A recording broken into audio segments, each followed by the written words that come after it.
Boa noite a vocês, irmãos, a graça e a paz de Deus, nosso Pai, do Senhor Jesus Cristo. Amém. Queridos, eu convido então a amada igreja a abrir a palavra de Deus lá na carta de Paulo aos Romanos.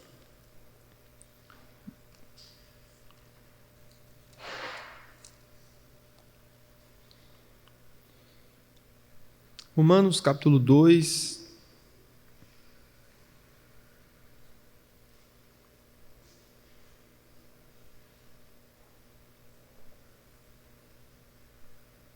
Carta de Paulo aos Romanos, no segundo capítulo. Eu quero meditar com vocês nesta noite os versículos do 1 até o versículo 4. Romanos 2, do 1 ao 4. Eu farei a leitura e peço que você esteja muito atento ao que Deus diz na sua palavra. Assim está escrito, Romanos 2, do 1 ao 4. Portanto, és indesculpável, ó homem, quando julgas quem quer que sejas.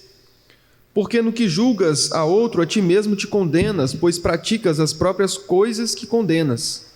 Bem sabemos que o juízo de Deus é segundo a verdade contra os que praticam tais coisas. Tu, ó homem, que condenas os que praticam tais coisas e fazes as mesmas, pensas que te livrarás do juízo de Deus? Ou desprezas a riqueza da sua bondade, tolerância e longanimidade, ignorando que a bondade de Deus é que te conduz ao arrependimento? Amém. Quero orar com vocês, pedindo para que Deus ilumine o nosso entendimento, que o Espírito Santo realmente abra o nosso coração para receber essa palavra nesta noite. Vamos orar? Ó Senhor, Tu és o Deus eterno, infalível, soberano. E Deus, Tu te revelas a nós, ó Pai, na Tua palavra, a Bíblia Sagrada, a qual nós temos em mãos nesta noite e que foi lida aqui. Pedimos, Senhor, que traga a nós um aprendizado a mais, ó Pai, acerca do que o Senhor requer de nós, para que possamos, ó Deus, viver em conformidade com a Tua vontade. Deus, sabemos que a Tua vontade é santa, é boa, é agradável, é perfeita, e queremos, ó Pai, Te servir, ó Deus, com a nossa vida, todos os dias, ó Pai.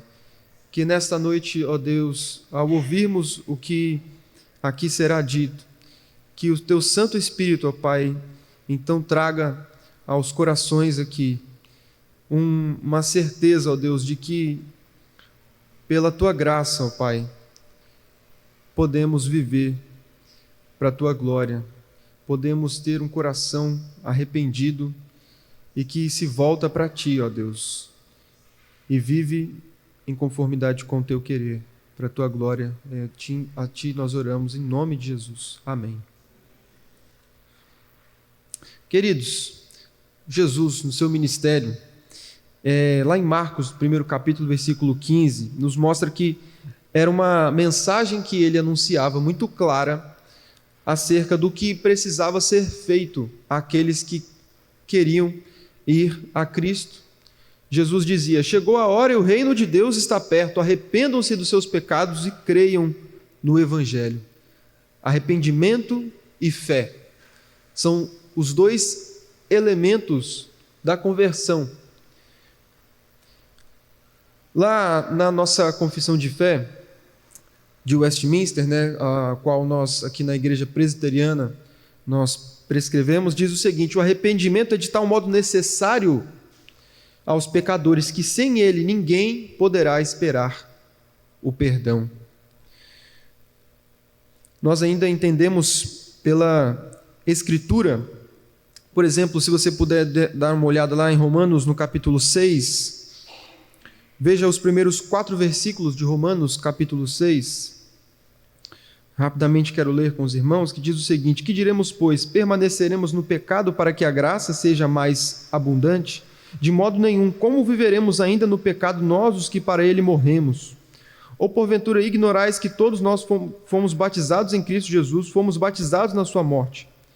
Versículo 4. Fomos, pois, sepultados com ele na morte pelo batismo, para que, como Cristo foi ressuscitado dentre os mortos, pela glória do Pai, assim também andemos nós em novidade de vida.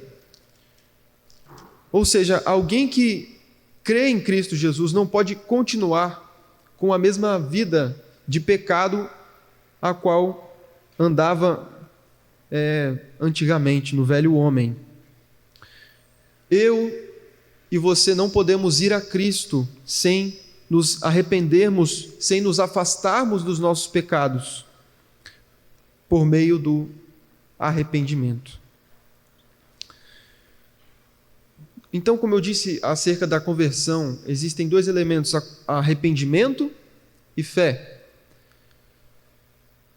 Esses dois elementos, eles estão unidos, eles são como duas faces da mesma moeda do que significa ir a Cristo. E eu quero citar aqui alguns exemplos.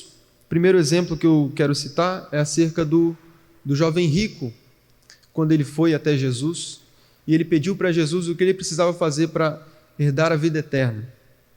Jesus então diz para ele que ele precisava deixar os bens e vendê-los aos pobres.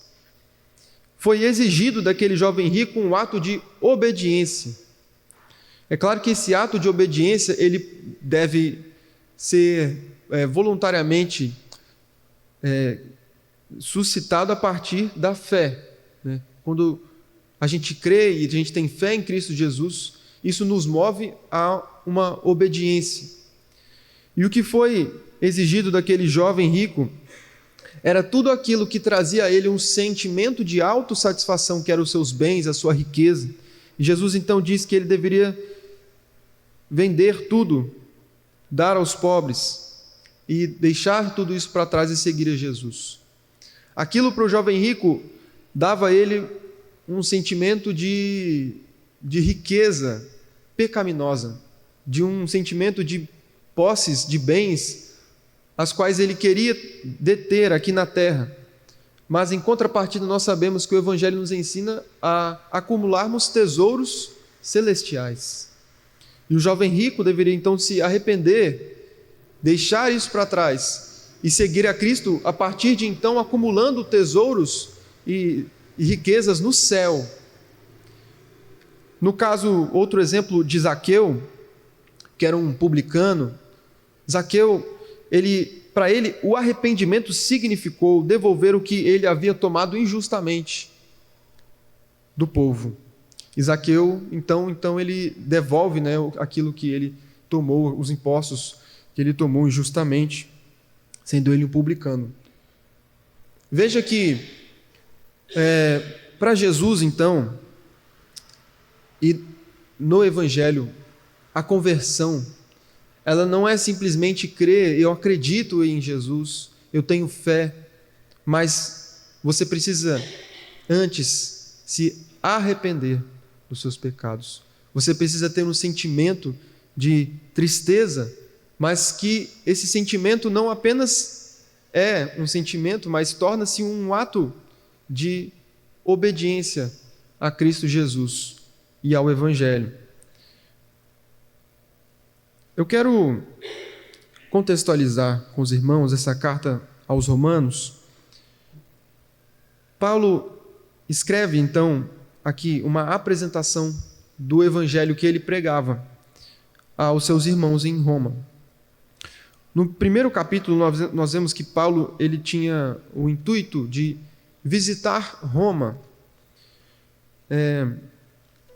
Isso pode ser visto a partir do versículo 8º do primeiro capítulo.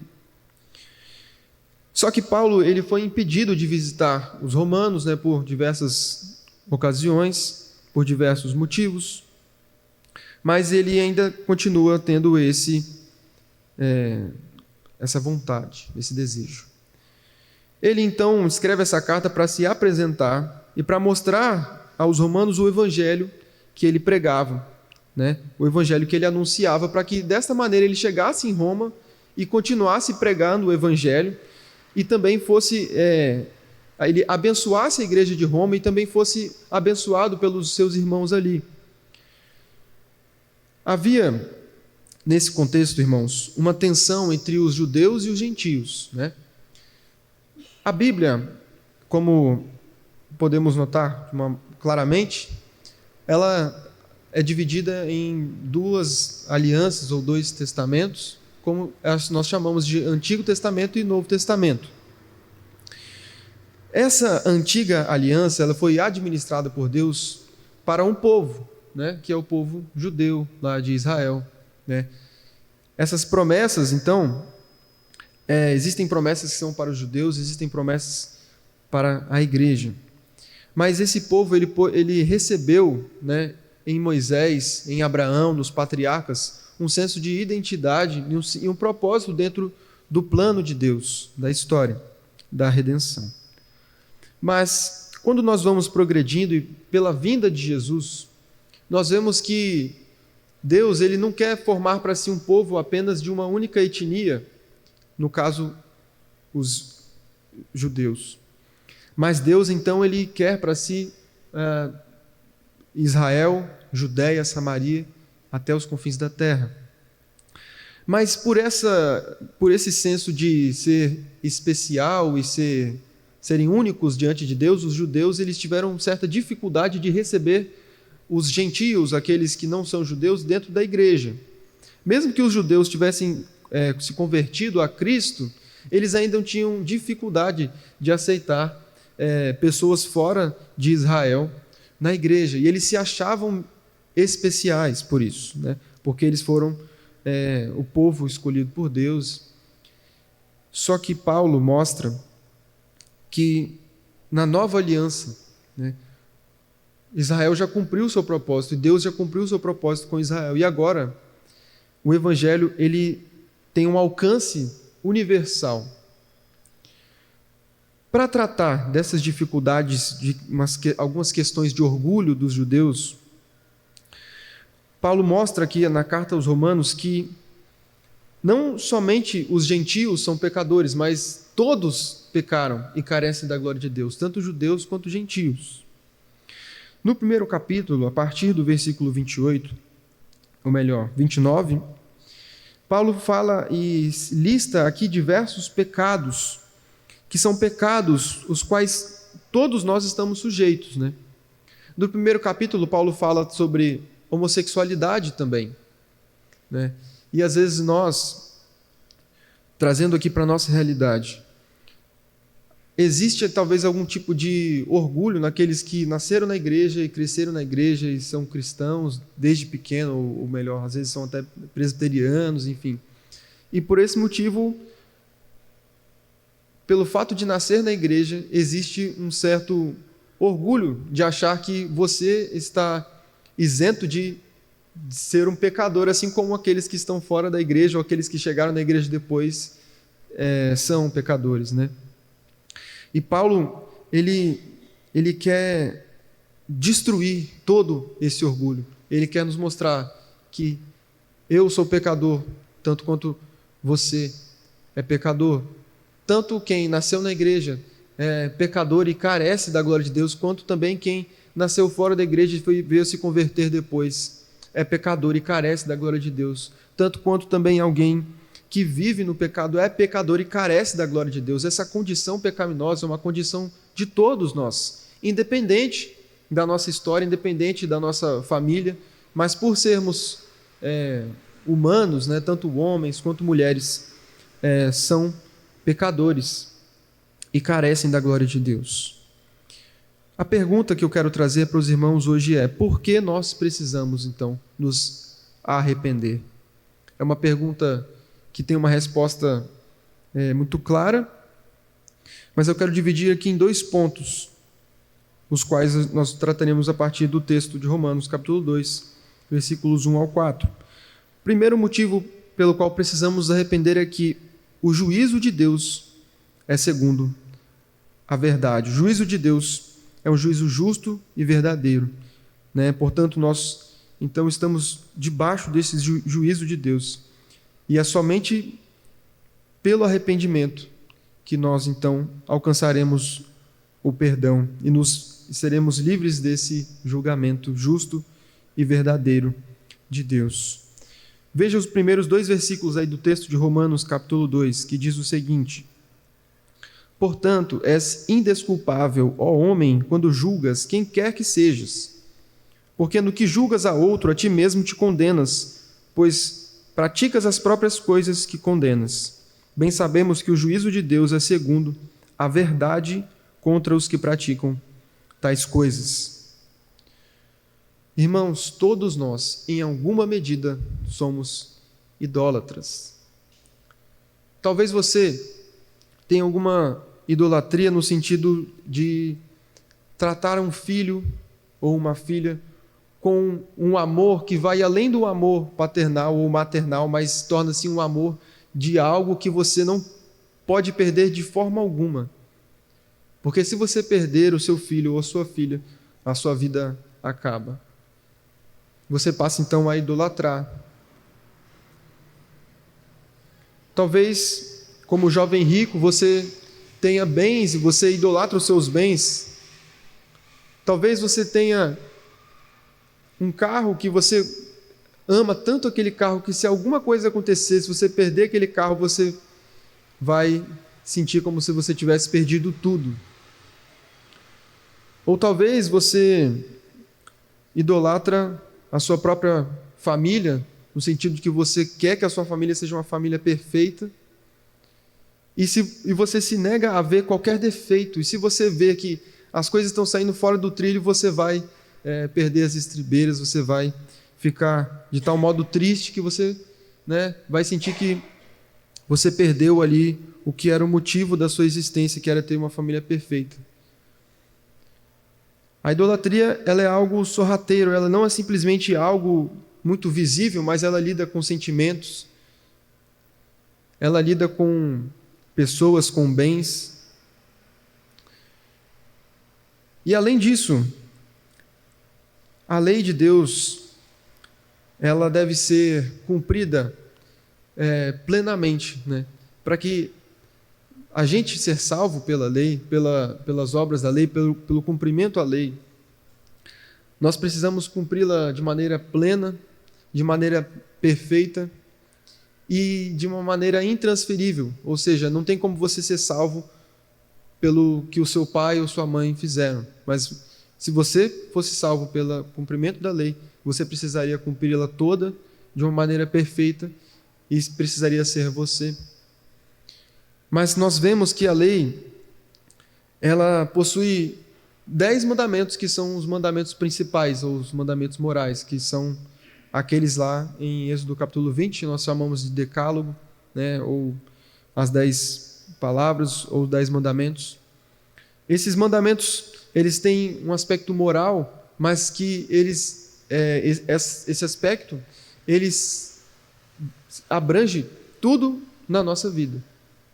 Por exemplo, quando nós falamos acerca de não adulterar, que é o 7º mandamento, significa também que qualquer coisa, qualquer relação sexual que esteja fora daquilo prescrito por Deus, fora do contexto do casamento, já é um adultério, já é contrariar esse 7º mandamento. Até o desejo de ódio, de morte de alguém, é um descumprimento do 6º mandamento, que é não matarás, conforme Jesus ensinou, lá escrito no Evangelho segundo Mateus. Então a lei, ela vai muito além daquilo que é uma formalidade simplesmente de uma externa. Ela envolve também a cobiça. É o último, o 10º mandamento, não cobiçarás. E às vezes nós nos rendemos a essa cobiça, nós quando desejamos algo que não pertence a nós, quando nós passamos a noite aí, às vezes, desejando alguma coisa, cobiçando tanto alguma coisa que a gente perde horas e horas. Às vezes quem tem e mexe muito no celular, fica lá na Shopee ou, enfim, pesquisando na internet algo, porque eu quero muito isso, Mas às vezes, no final das contas, você nem precisa daquilo, é simplesmente uma cobiça mesmo. Então,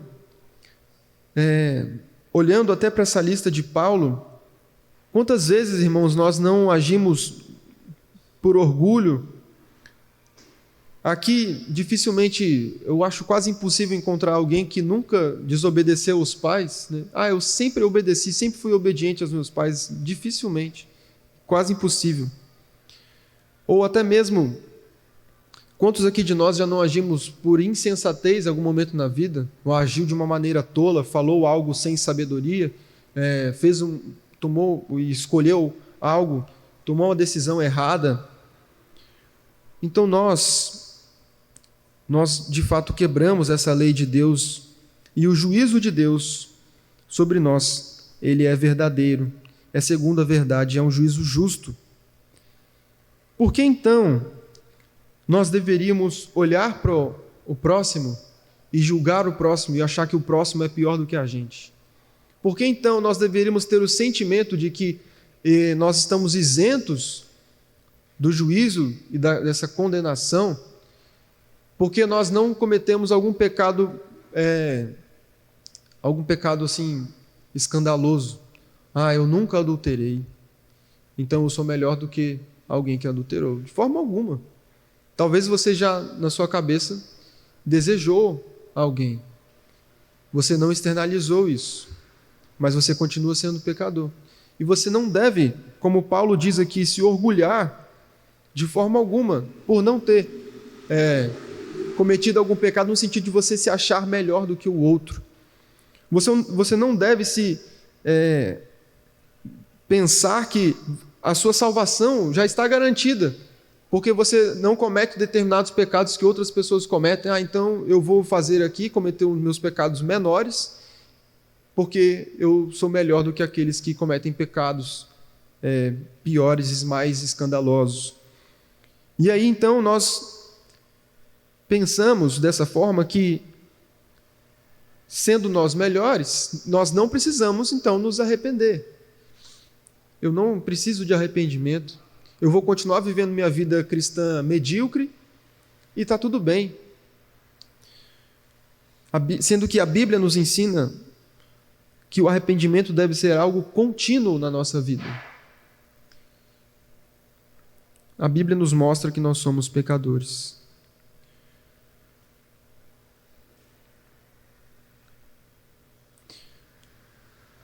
Eu quero seguir, então, quero passar aqui para o nosso segundo ponto. Quero ler com os irmãos versículo 3 e versículo 4, que diz o seguinte: Tu, ó homem, que condenas os que praticam tais coisas e fazes as mesmas, pensas que te livrarás do juízo de Deus? Ou desprezas a riqueza da sua bondade e tolerância e longanimidade, ignorando que a bondade de Deus é que te conduz ao arrependimento?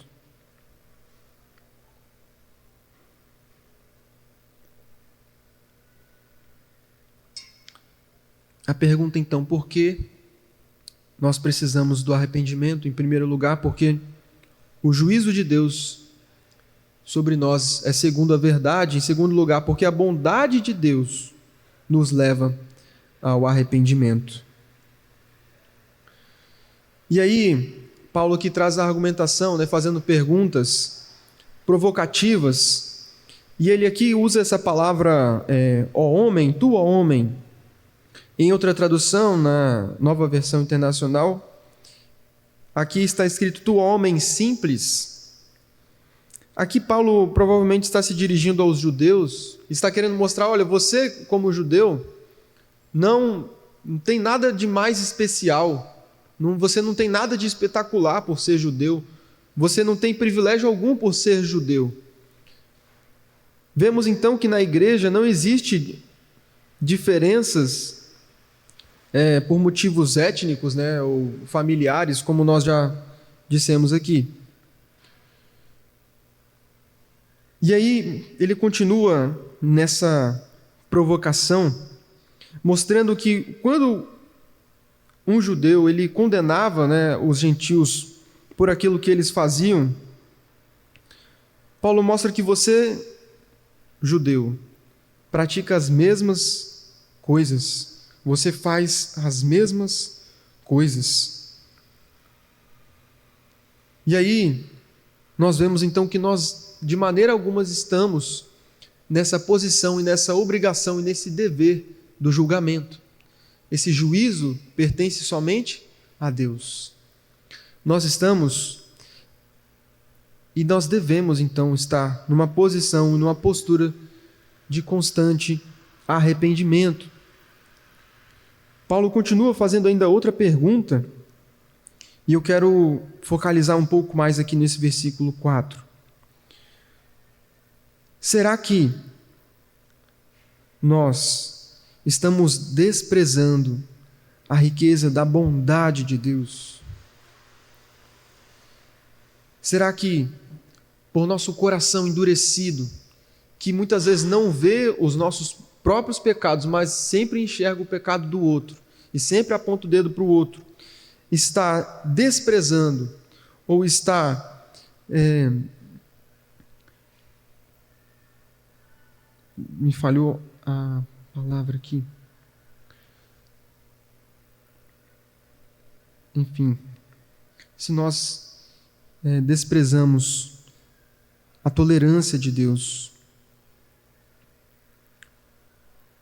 ou a longanimidade dele.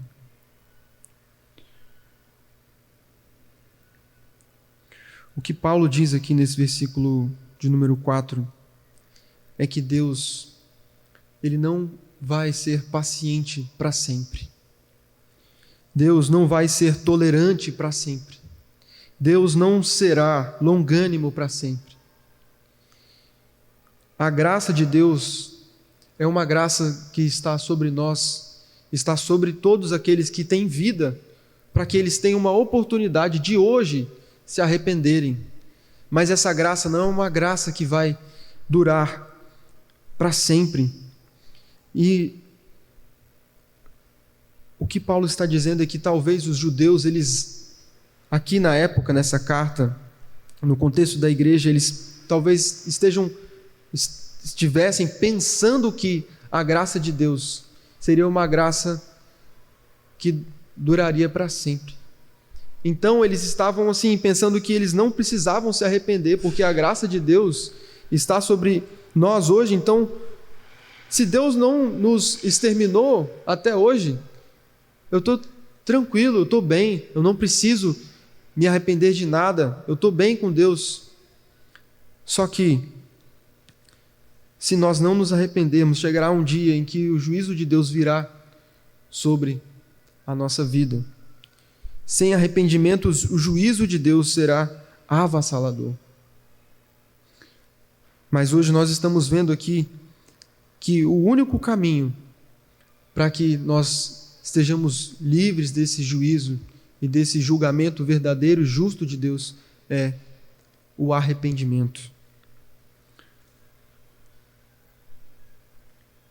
Quando nós nos voltamos para Deus arrependidos, a única coisa que nos move a Deus não é simplesmente o motivo de vermos que Deus está irado. Só que, é claro que nós vemos que Deus está irado contra o pecado, e Deus se ira contra aqueles que permanecem no pecado. Mas também nós vemos um Deus cuja bondade sobrepuja e é maior do que essa ira. Nós vemos um Deus cuja misericórdia, cuja graça se estende a todos aqueles que com o coração contrito confessam seus pecados e se arrependem e se voltam para Cristo Jesus e olham para Cristo na cruz do Calvário e creem que em Cristo Jesus toda a ira que deveria recair sobre nós por causa dos nossos pecados, Jesus levou e tomou sobre si. Então nós precisamos não simplesmente crer em Jesus, mas precisamos nos voltar para Cristo. Nós precisamos nos arrepender. E o que significa esse arrependimento? Arrependimento é não apenas um senso de tristeza, mas é uma reversão radical que nos faz voltar as costas para a longa estrada das nossas vagueações pecaminosas criando em nós uma mentalidade totalmente diferente. A palavra aqui que Paulo usa para arrependimento é, no grego, metanoia, que significa mudança de mente. O arrependimento é uma mudança de mente que é gerada pela bondade de Deus. Então nós não nos voltamos para Deus simplesmente porque vemos que Ele está irado, mas nós vemos um Deus misericordioso, nós vemos um Deus bondoso, nós vemos um Deus que em Cristo Jesus nos ama e por isso nós nos voltamos para Ele arrependidos, porque sabemos que Ele vai nos receber de volta por meio do sacrifício de Cristo Jesus na cruz do Calvário. A história e parábola bíblica que narra muito bem o que é o arrependimento é justamente a história lá em Lucas capítulo 15, conhecida como o filho pródigo ou também como o filho perdido, no qual um jovem ele pede a herança do pai, né? Ele fala, dá-me. Antes que o pai morresse, então, ele pede essa herança, mas nessa vida, nesse sentimento dele, dessa busca por prazer,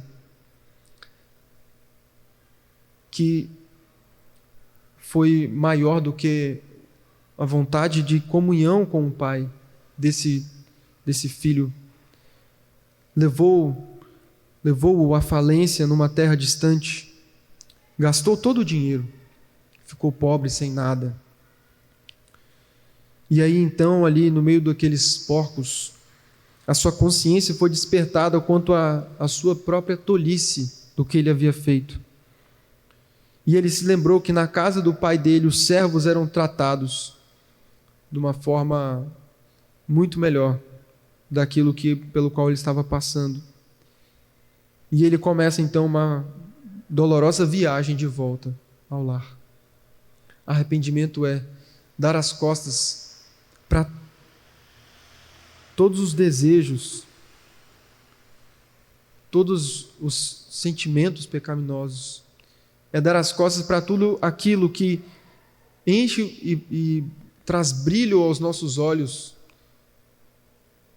com relação ao que é terreno, com relação a juntar riquezas aqui na terra, em vista do que o Evangelho nos ordena a fazer, que é juntar tesouros no céu.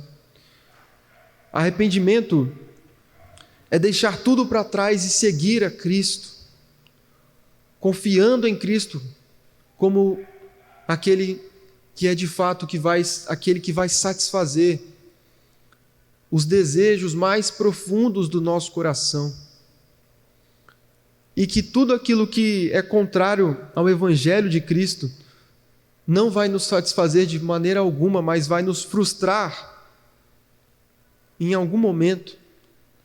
E aí nós deixamos então de confiar nessas coisas, deixamos de olhar para nós mesmos com olhares de auto-engano, por pensarmos que a gente é melhor, mais santo, mas nós passamos a enxergar-nos de uma forma equilibrada, de uma maneira real, que é: somos pecadores e carecemos da glória de Deus e precisamos nos arrepender continuamente, todos os dias. Concluindo já a mensagem dessa noite, eu encontrei num programa, no aplicativo do celular, um livro em formato de áudio. O livro se chama Hábitos Espirituais. Ele fala acerca de cultivarmos essa disciplina espiritual mesmo na nossa vida. E lá o autor trouxe uma ideia, um formato de oração que foi utilizado aqui na liturgia do culto, que ele chamou de ACAS, A-C-A-S, que na sua oração você comece então um momento de adoração. Primeiro você comece a sua oração com a adoração. E logo depois você passe então para confissão. E aí então você passe para os agradecimentos. E por último, você faça as súplicas, acas. Muitas vezes nas nossas orações, ou às vezes nas reuniões de oração, né, a gente coloca muitos pedidos de oração. E às vezes na nossa oração pessoal, a gente vai orar quando a gente quer pedir alguma coisa, ou quando a gente vê alguma necessidade, sente que deve colocar diante de Deus, enfim. Mas nunca se esqueça nas suas orações de ter um momento na sua oração de confessar a Deus os seus pecados.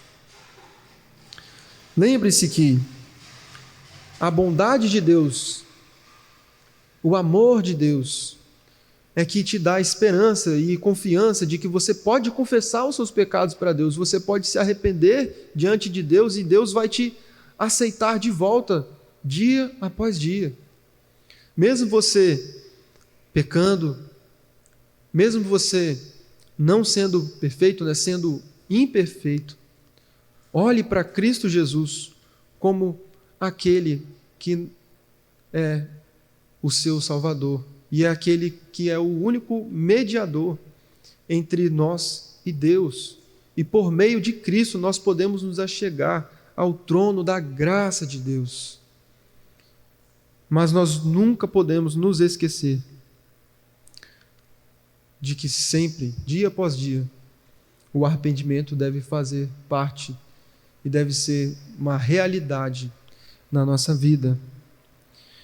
Eu, pensando nesse tema do arrependimento, eu não me lembrei de nenhuma pregação que eu tenha ouvido assim na igreja, né, acerca e sobre o arrependimento. Às vezes o arrependimento ele fica meio esquecido, mas lembre-se que a mensagem de Jesus era arrependa-se e creia. A conversão, na conversão, né, são necessários dois elementos, o arrependimento e a fé. É impossível nós sermos cristãos, é impossível ser alguém temente a Deus, um cristão fiel, sem que o arrependimento faça parte da nossa vida. Quero terminar com uma citação do Martinho Lutero, que é a seguinte: quando nosso Senhor e Mestre Jesus Cristo disse, arrependei-vos, ele queria dizer que toda a vida dos que creem deve ser uma vida de arrependimento. Amém.